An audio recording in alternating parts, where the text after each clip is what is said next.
If you're a Nigerian planning on moving to the UK this academic year, please watch this video before you pack your bags.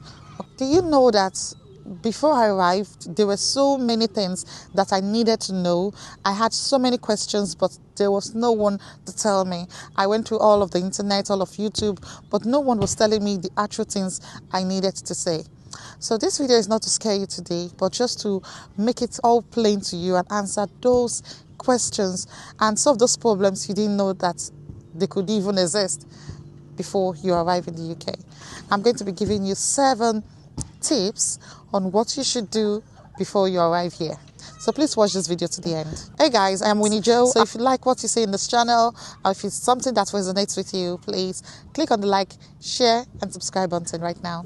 Everyone talks about different things you would see when you arrive, but there's some 7 hidden things that you would encounter when you arrive in the UK that no one tells you about.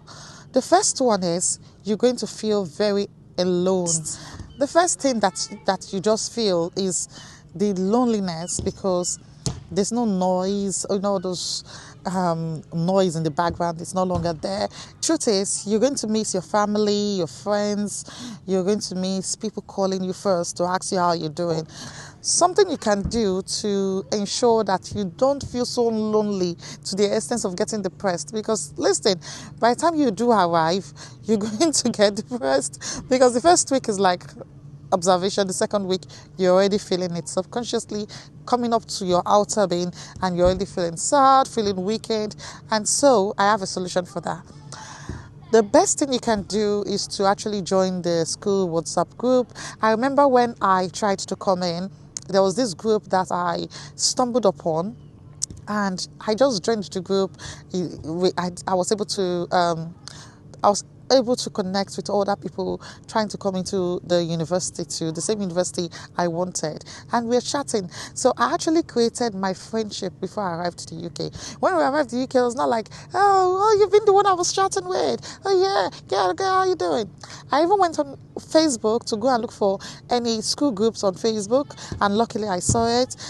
For other aspects, for jobs and everything, I went to actually go and look for active groups that have been created, and I joined them. I know some countries have some restrictions on groups you can join, especially when you're not in Europe yet, you're not in their territory yet. But if you can, find a WhatsApp group, ask the school, email them, and they should be able to get that to you. The second thing no one tells you about is that scammers are actually waiting around for you. You think, oh, you're coming to the UK, no one's going to scam me. They will scam you. I know the way they are scamming it sounds like urgency. They'll say, if you don't, if you're trying to book a room or hotel or something, an accommodation before you arrive, and they'll say, if you don't pay for it now today by 6 o'clock, this room will no longer be available to you. This accommodation will no longer be available to you. And then you start panicking, and then you pay without asking the right questions you need to ask, like, how's the place like? How the distance from the accommodation to your school, so you cut out bills like transport. You forget to ask about the situation, the windows, how is it like during winter.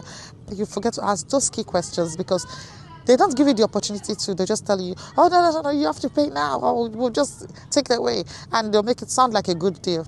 Thank God that I was able to discover Amber Students, because what some people were actually doing that time was to go on Facebook groups and going on some other websites that are not verified. You've paid for an accommodation or for you to arrive to the UK, and they're no longer picking your calls, and the accommodation that you think you've already secured is not even real, it's not available, it's not in existence at all. And I was able to play it safe and get in touch with Amber Students. I looked at their history and I looked at all their reviews, and I discovered that it was a legit organization, because you have 24/7 support, you have all the rooms listed and what they actually carry. They'll tell you this one is bills inclusive or this not bills inclusive, but mostly all their rooms are bills inclusive. And then they tell you the distance from the accommodation to your university, and then they give you the core details, like, is it a shared bathroom, is it a shared kitchen, is there Wi-Fi in it in the area or not, and they just tell you everything. When you go on the website, it's very detailed. I have dropped their link in the description box, so you can just go check them out and look at what suits your budget before you arrive. Number 3 thing that no one tells you about before you arrive in the UK as a Nigerian student. No one's going to tell you that the UK job market is not friendly. Oh God. You see, when you arrive, you start applying for jobs and they'll tell you, okay, this vacancy is no longer available. And then you go on the window, you're still seeing the vacancy there. Or you still go on Indeed and you still see the vacancy there. This is what I recommend you should do based on my experience, is this. Try to start applying for jobs on time, even before you arrive in the UK, because even the UK recruitment process takes minimum of 3 months for good jobs. Then when you arrive, make sure you relate to the student fishers, to the student union and community groups. Tell them you're looking for a job. They'll be able to refer you to recruitment agencies or recruitment companies, and they should be able to find you something to do in the meantime. What you should also do is to create a nice CV. Another thing that you can do is to actually discuss with other people that have been here before. Make friends, and information is power around here. So it's only when you make friends and you tell them this is what you're searching for, people will be able to help you. Okay? So the 4th thing that no one tells you about before you arrive in the UK as an international student, the fact that money moves fast. I mean fast. You might say, okay, I'm coming into the UK with £1,000. £1,000 here, it's nothing. Because by the time you pay for your transport, saying that maybe you've already paid for your accommodation before you arrive and all of that. So you pay for your transport, you pay for your food. Within a week, £1,000 is already remaining like £150. And you're like, £1,000? Yes. Money moves very, very fast here. So it's something you should actually watch out for if you're coming here as an international student on a very tight budget. This is my solution for you. Make sure you create a budget before you arrive. Money for feeding, bus is usually an average of £5, depending on what area, £2 to £5. So make a budget for that. If you're going to get a room that is not so close to the supermarket or to your university, then just make sure you prioritize the things that are most important. The next thing no one tells you about is that mental health is real here. Like, when you're back home, you don't really dwell on issues, or nothing really disturbs you because you have a good support system. If you're hungry, you have an auntie and uncle you can go meet. If you need some financial help or any kind of help, you have some friends you could call. You're arriving here, and if you don't know anyone here, it's even worse. If you have people here, maybe you fly a bit. There's winter. The day ends by 4 p.m. Everywhere is so dark by 4 p.m. And then you discover that, oh my God, you can't even go anywhere because it's like pitch darkness. And then you're cold and you're alone in your room. You're all stuck in your bed and you're already getting body pains from all that sitting down alone. I think it's something that's going to play with your mental health a lot. It's not a fancy situation at all. So this is something I actually recommend that you should do before you arrive. You should actually ask for help when you need it. I think a lot of schools have their own internal mental health support team. Attend events organized by the school, so you're not stuck in the house. Go for their excursions, go for their events, talk to Better Help, talk to the student services. They have organizations internally and externally that are able to help you during any mental crisis, when you're feeling down, you're feeling depressed, or you're feeling stressed. So please get some help if you can. The next thing no one tells you about is housing will make you or break you. You as a single student, if you don't sort out your housing before you arrive, you end up spending too much money on hotels, spending too much money on Airbnbs and all of that because you're still searching. So it's actually better for you to get this sorted before you arrive. I am recommending that you actually use Amber Students because that's just the only. Apart from them, I don't know any other person that can actually help you, because these people will actually go and check out the room, give you video evidence of how the state of the room is, and then you have 24/7 support. If anything happens in the room, in the accommodation, you can always call them.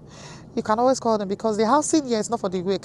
You see some housing that is also beautiful during summer, but during winter, it's really, really cold, full of damps and full of molds. So that's why you need a trusted organization that can actually help. So Amber, if you use the link I'm giving you, so you sure you're going to the right website, they have all the 24/7 support to give you.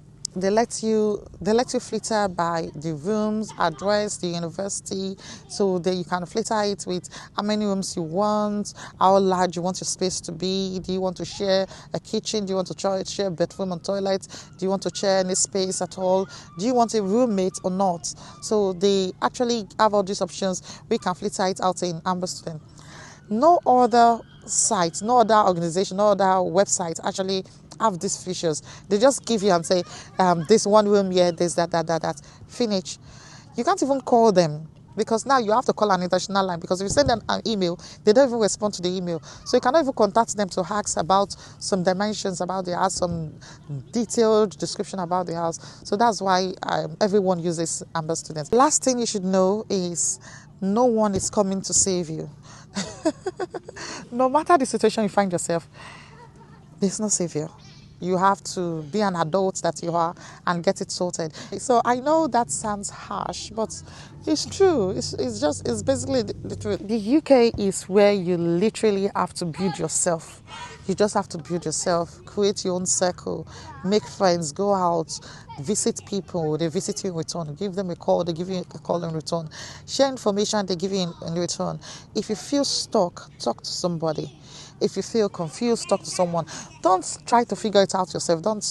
Just talk to someone. You can join our Telegram group and you see a lot of other international students like yourself, and you'll be able to ask them core questions on other aspects that you want to know.